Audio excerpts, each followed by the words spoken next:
important things in life. One of them is peace of mind. There is nothing that can substitute peace of mind.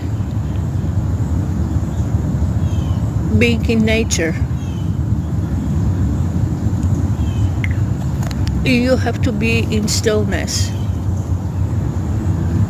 I just keep repeating that. You have to be in stillness.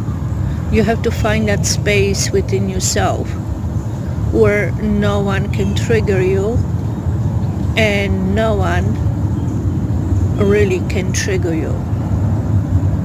You're so resilient that you won't allow anyone to trigger you.